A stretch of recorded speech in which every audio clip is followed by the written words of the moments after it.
Jim Barnett with you again, and you are watching live coverage of Warriors training camp. Be sure to tune in our live stream each day of training camp and to ask questions for any of the players. You send your tweets to @Warriors and use the hashtag GSW Countdown. I'll be talking with Festus Ezeli and also Andrew Bogut momentarily. Please stay with us, and don't forget to hang around later on because we will have our daily trivia question, and we have a terrific prize. We're going to give tickets away to a suite at next Monday's game against the Utah Jazz. All right, see you in a few minutes.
Hello again, everyone. Jim Barnett here for Warriors today in Training Camp Live.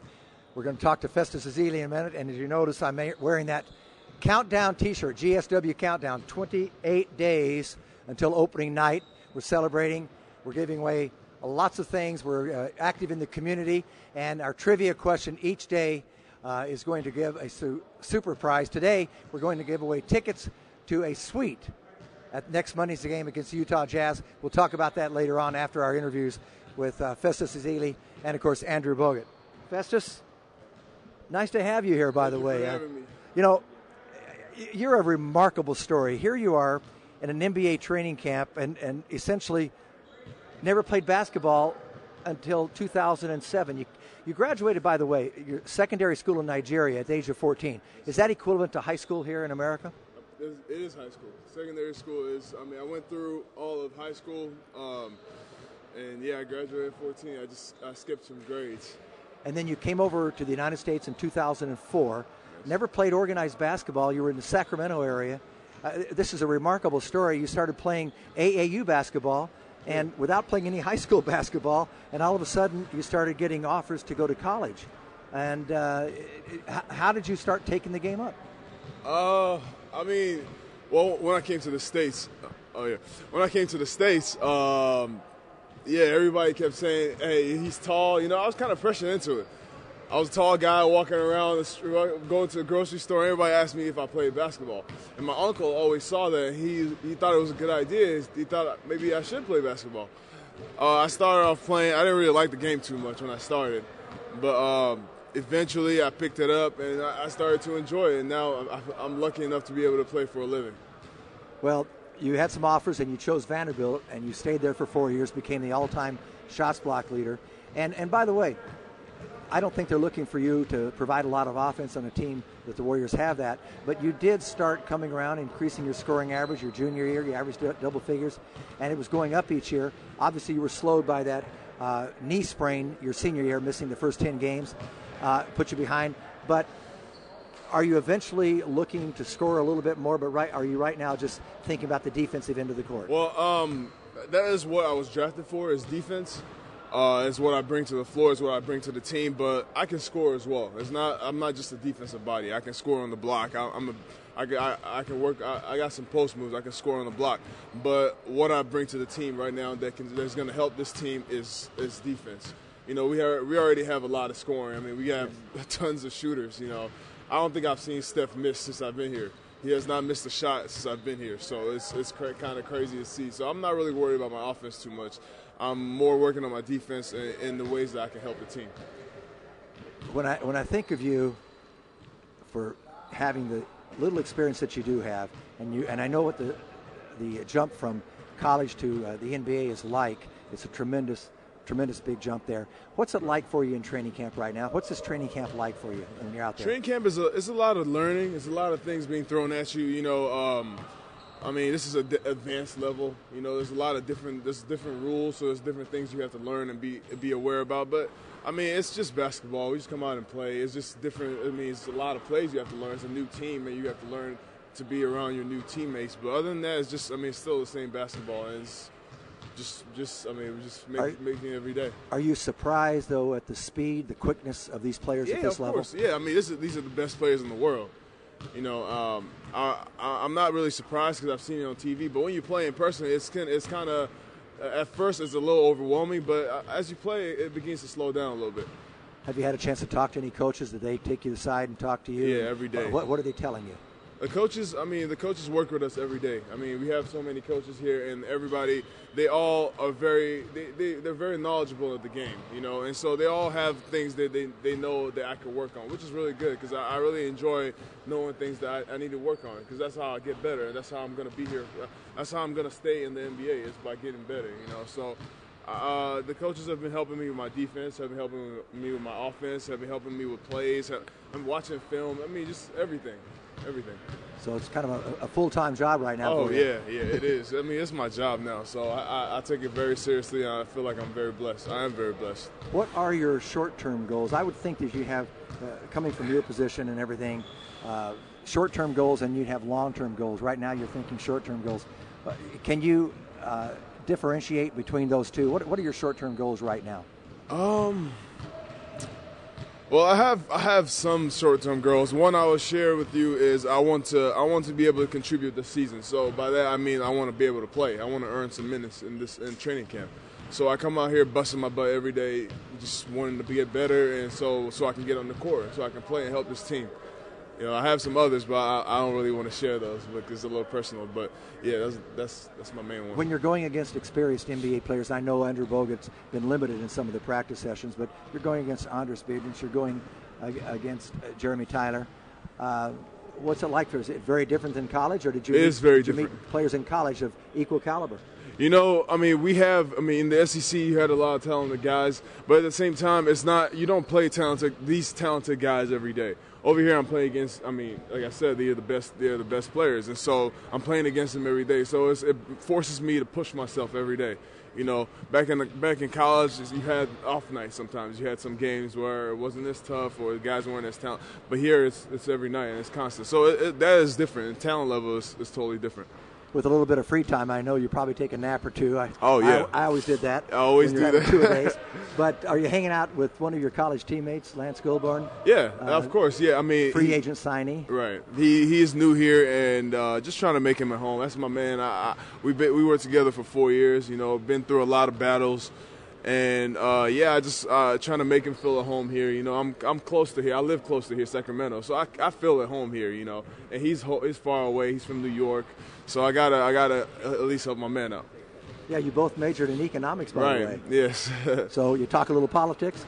No, I think we're done with that for now. Talk basketball. Well, listen, we really appreciate you stopping by. Oh, no problem. And go get some rest, get a little lunch. Sure will. Get some rest and come back at them tonight. And look forward to seeing you. And it's surprisingly going to be playing a game in less than a week.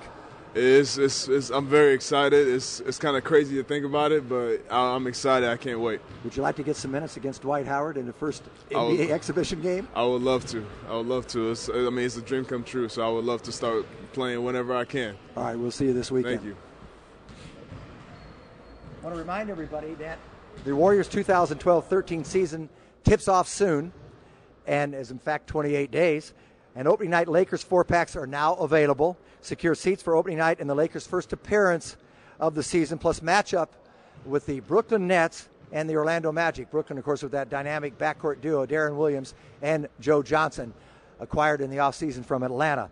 You can go to warriors.com/mini-plans or call 1-888-GSW-HOOP to purchase your plan today. I'll be back talking with Andrew Bogut in just a few minutes.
as Andrew Bogut is running a little bit on the treadmill after practice, I think he's the last one out here, I want to talk about our trivia question today. We'll be doing this each and every day. We've got 28 days down to the GSW countdown to opening night.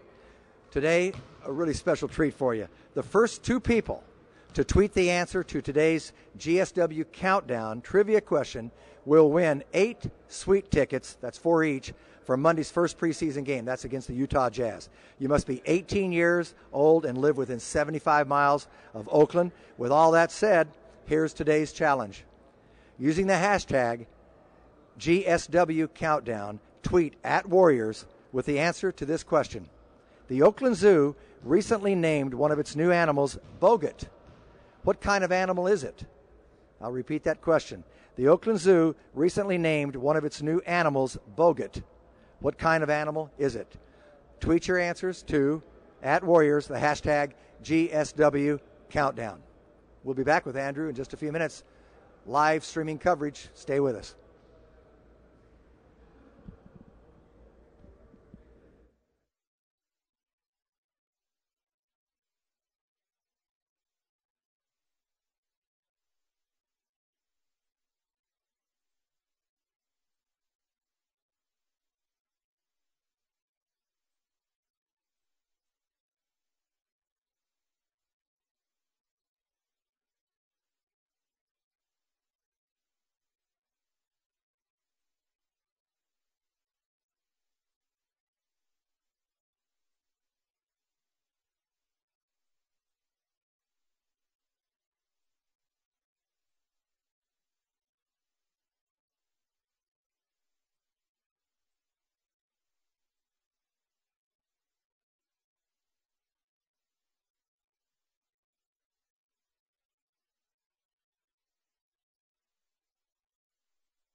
That's a great idea.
That's a lot of pressure when you got warmed up.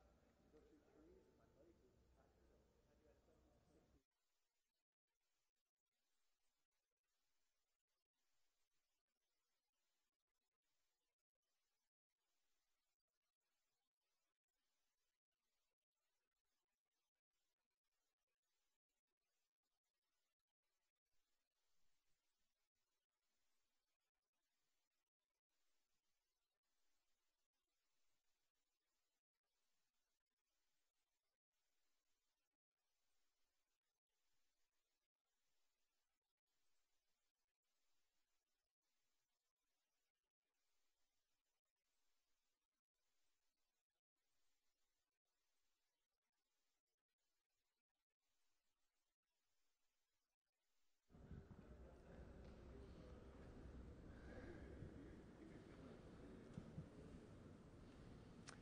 Jim Barnett back here at the Warriors practice facility, second day of training camp, 28 days, GSW countdown till opening night. Be sure to get in your tweets that trivia question. We'll talk about that again in a moment. Right now we do have Andrew Bogut, 28 days to opening night, day 2 of training camp for you. After a layoff, you break that ankle in Houston last January 25th, and now you're playing a little organized basketball, a little structured. How does it feel just to be able to go out and do that for you? Yeah, I'm still not available for live stuff, so I'm not available for 5-on-5 or 2-on-2 or anything with physical contact. And I'm still probably held back a little bit from full court sprints. So I did some running yesterday, a little sore today, but as we expected, we're progressing through it. So I anticipate, keep pushing myself every day, but I'm not participating in the physical stuff. No, I know you've been limited to some of the drills. But I saw you mix it up a little bit out there, maybe not full court up and down, but I saw you going against a little defense. Yeah, with some coaches, just with a pad. That's about as much as I can do now. And body feels great. Ankles still, there's some days it's sore and some days that it's not, but it's all to be expected and it's all a progression. There's no point trying to be a hero in day 2 or 3 or 4 of camp and then setting myself back.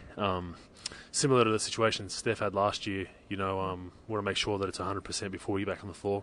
Well, I'm glad since it is training camp. I'm glad to see you sweating. You're doing something there. Now yeah. we got a few questions from and tweets from our fans, and this is from @Mr. FJG Son.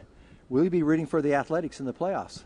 The Oakland A's, who play right next door to the Warriors at Oracle Arena there. 100%, and they got a couple of Aussies on the team too, which definitely swings my vote a little bit. They're playing very well. You always like to see an underdog do well, and I guess it's another version of the Moneyball type feel. I mean, they're doing a great job with a low salary and players that have been doubted their whole career and not given a chance, and they've come together and done a great thing.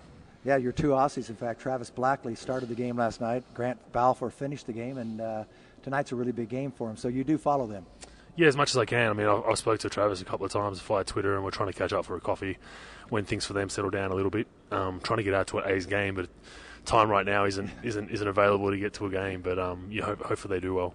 All right, this is from @guard66. How does an NBA game atmosphere compare to an Aussies rules game? Oh, there's a big difference. I mean, Australian rules football is the number one sport in Australia. The stadium, the grand final, the final just finished last weekend actually, and they had 100,000 people there. So it's a big stadium, similar to a football stadium, probably even a little bigger, and it's a big field, so it's much louder, much more buzzing atmosphere. But I still think a basketball atmosphere with 18,000 people indoors with the echo and everything is much better. I've always felt that when Aussies play any sport, they're a little more physical than the rest of the world. Is that a fair assumption? Yeah, kind of. I mean, we're such a small nation, and we're big hitters for a small nation, so we take pride in that. We're a country of 20 million people, and New York City has more people than our whole country. So we take pride in going overseas into sporting events, World Cups, the NBA, whatever it may be, and trying to prove ourselves. Well, I just remember, not that you're interested, but when I got to be in the 40s, we started playing Masters basketball, and we were playing in Aarhus, Denmark, in a big European tournament, and we played against an Australian team. And I'm 40 years old, I can still play a little bit, but I'd go up for a jump shot, and the guy I'd come down, and he'd have his forearm underneath my chin, and almost knocking my teeth out, and you'd get really upset. But after the game, put the arm around you, and they wanted to buy us beers. Well, that's the Australian mentality. We kind of leave what happens on the sporting field, and it's nothing personal. It was fun. Once you take it off the field, that's when problems happen. But yeah, exactly right. There's a lot of times at local bars and nightclubs and so on that people will get in a fight, and then 5 minutes later they're buying themselves a beer. It's pretty interesting stuff. All right, this is from @Jamaha. How far do you think this team can go this year? It's hard to say right now. We're in day 2 of camp, but we'll go as far as our chemistry and our camaraderie allows us to go. We definitely have some great players on this team, some flat-out shooters, some guys that are ready to prove themselves. But at the same time, we don't have a lot of veterans on this team. I'm one of the oldest guys on the team, and I'm only 28 years old, almost 28 years old. Richard Jefferson's probably our oldest guy, so we're very young. We have a lot to learn, but I think if we keep working hard and have that mindset going into games, we'll be fine. Have you ever played on a team that has this many shooters, this many people who have the ability to score? Not flat-out shooters. I mean, Steph and Clay I just watch them daily at practice when they're doing their shooting drills, and it's just automatic whenever it leaves their hands. It's unbelievable. And as a big fella, it's nice to have that on the perimeter, and we got other guys who can shoot the ball too. I mean, Rush is a great shooter as well, so we have a lot of guys. Yeah, Brandon Rush doesn't seem he's not missing through training camp right now. He's on the hot streak. I mean, he shot in the 40s last season from 3 as well, so he's definitely out there. You have those 3 guys out there at once. It's a pretty tangible shooting lineup. When you do get healthy, and we expect that to be very early in the season, of course, full time. Where do you expect to fill a void on this team? When you look at the Warriors in the past, and when you played against them, you said, okay, I can maximize my effort and maybe hurt them in this area. So now you're on the other end of it. Where can you fill a void? What do you think you can bring here primarily? It's probably that colored area underneath the hoop, the paint. I think that's where the Warriors have been the most vulnerable. When I played against them, I loved playing against the Warriors because you knew it was going to be a fun game, and you knew it was going to be enjoyable, and you'll get your touches because it's a high-scoring game, and you knew when you turned it up, turned up the pressure that you could get a win. That's what the mindset that we need to change here, and that's the main reason why I'm here is first and foremost to protect the paint, grab as many defensive rebounds as I can, and block some shots, and just be the vocal point in the back line of the defense. Have you ever played alongside a more talented power forward than David Lee? Probably not. I mean, the most talented guy I've played alongside would probably have to be like a Charlie Villanueva with just natural offensive talent. But David Lee's probably a better all-round player than Charlie because he rebounds the ball so well. So it's definitely exciting. I think we complement each other very well. We have the same kind of skill sets, the same basketball IQ, and looking forward to it. Not specifically how you're working out. I know that's different than previous years, but how is the Warriors training camp different than your first 7 years in Milwaukee? Is it easier? Is it more difficult? Well, Scott Skiles is probably the epitome of toughness. So his camps were probably some of the toughest in the league, and you respect that. But they've been probably not too tough but not too hard, not too easy. So you never want to come in and smash guys the first 2 days, because you're going to have guys coming in sore and maybe hurting themselves the next couple of days after that. So, but you don't want to come in and have it be, a walk in the park. So I think Coach Jackson's done a pretty good job. When you come back from an injury, there's the physical aspect and there's the mental aspect. I know you're being held back and being cautionary, which is good.